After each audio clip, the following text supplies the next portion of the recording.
Hello hi नमस्कार welcome back to my mini blog. तो आम घरे जेहेतु किसी कम ना बाहर जाइलु कुआडे कहले भुवनेश्वर बुलवाई। आउ गोटे भी रिजन थिला जेहेतु मु एका एका जेसीमा आम सहित किछि दिन आगु बुलुली मो स्वामी कहले कि चलो एथर सांगरे बुलिक आसीबा आ टाइम भी स्पेंड हो जिवो।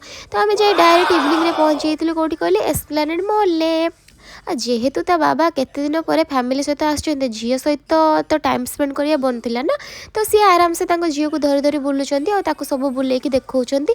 जेहेतु ता बाबा पाखे झील अच्छी आम पूरा टेंशन फ्री मो भौणी आ पूरा हसी हसी बुलुचु। आ देखिले बेलू जाए स्वामी पशि कौटी कहले स्पाइकर शोरूम रे जैकेट किणवा आठी बिलिंग भी कर सारे आमको न कही हौ किणतु आउे आम गलु ऊपर को एस्प्लेनेड जेठी गेम जोन वगैरह अच्छी। स्वामी कहले तुम्हें सब आसिक देखुच झील को एंजॉय कर आज ताकू छाड़ मु देखी जेहेतु से क्लोज होपर से छाड़ू नुले फिर भी ता बाबा रिक्वेस्ट वगैरह करके पेमेंट करके छाड़ी और ठिया से देखुले कि झील केमी एंजॉय करुँची।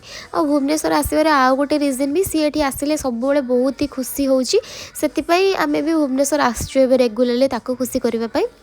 देन आसिक आम खाଇବା वगैरह ऑर्डर कर देथिलु आ मो स्वामी के देखंतु एठी पूरा धुआं उड़ेलेनी।